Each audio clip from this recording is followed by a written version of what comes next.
Hey, Sarah Olivieri. Do I even know my own name?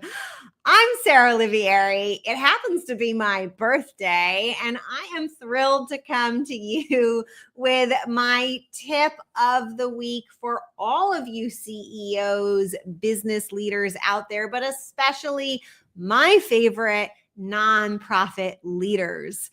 I run a program called the Thrive Program where I coach nonprofit leaders in making a bigger impact, getting more time, getting more money, staffing up their organizations. And I come to you each week directly out of that coaching call to bring you one of the gold nuggets that came out of that call.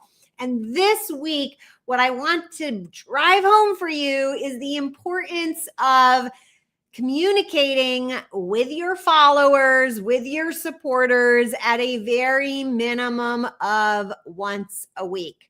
Now, there are three main reasons why this is so important.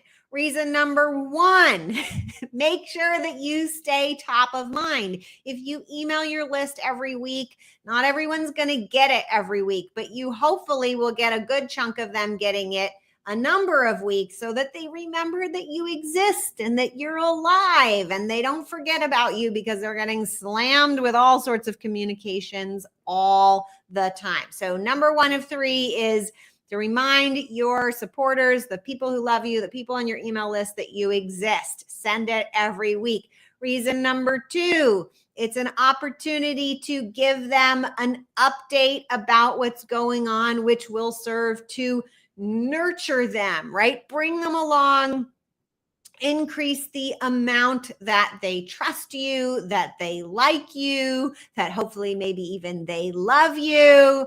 And number three is to put a call to action in front of them, whether that's to make a donation, become a volunteer, participate in some way, so that there is always a call to action available to them when they are ready to take action. If you don't put it in front of them, then you are denying them the opportunity. And 1 week they might be ready and you don't have an email with a call to action for them and they're going to miss out, and so are you. So those are the three reasons why you need to be emailing your audience every week, at least once a week. Now, what's the easiest way to just make this happen is to have some sort of weekly newsletter. Now, you don't need to call it a weekly newsletter. It can be a note from the executive director.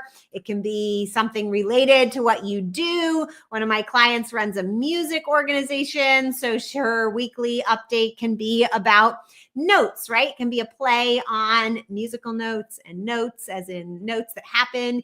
If you want to receive an example, you can sign up for my weekly newsletter called the Thrive Weekly Update, which is sent to you from the fly on the wall, a fantastic character. Think of the fly like Lady Bridgerton.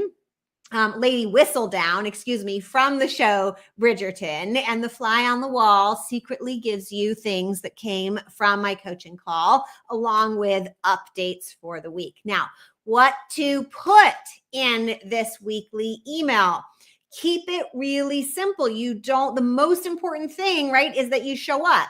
So even if there's just one thing in that email, that's enough. Tell one story from that week. Share one win from that week. Share one failure from that week. You can, if you only have a few things that are happening, you can rotate through those three things: a story, a win, a challenge. Or if you've got lots of challenges and lots of wins each week, share one win and one challenge, right? Those should not all be rosy necessarily. Or if you have stories from kids that you serve or people you serve coming in every week, pick one story to tell, good or bad, every week in your weekly email. Another great section that you can have is news and events. So this is where, if you have it, you just list anything that's coming up in the next few weeks or that's on the calendar, a reasonable amount. Don't have too many. Maybe you have an event. Maybe you have a fundraiser. Maybe you have a workshop. Maybe you were on a podcast. Maybe somebody wrote something about you or you released a press release. You can just have a little section like this. It does not need to be fancy formatting. If you want to see an example, go to pivotground.com/sign up and check out my newsletter and see my not so fancy formatting. And finally, you can have the same signature every time with a great simple call to action. If you're a nonprofit trying to raise money, a simple sign up to make a recurring donation type call to action works great. Or it could be to pass the newsletter on to a friend if it's full of tips and helpful things like that. Finally, you got to get this thing out the door. So my really big tip for you is think about where is the information, that one tip or the win and the loss, going to come from every week so that you have a system for getting that unique thing that needs to be written each week for the email. I advise my clients they actually share wins and things like that and news and stories in their weekly staff meeting, which in the impact method that I teach, we call it an issues meeting. It's built in. And so all they need to do is capture one of the things that they're already doing in their staff meeting and then draft it up quickly and pop it into the email. It does not need to be long. It can be just a few sentences capturing some kind of story, win, struggle, whatever it is. So that is my big nugget for you. I've told you why you needs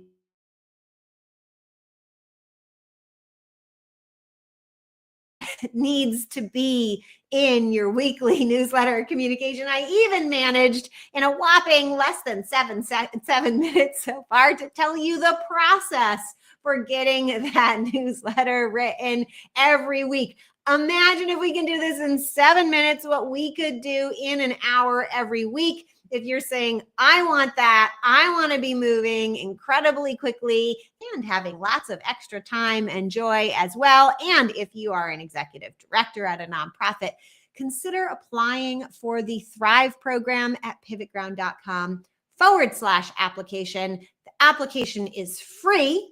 It will give you access, if you are approved, to a VIP training that I have developed on my 5 mission critical strategies for building a thriving nonprofit.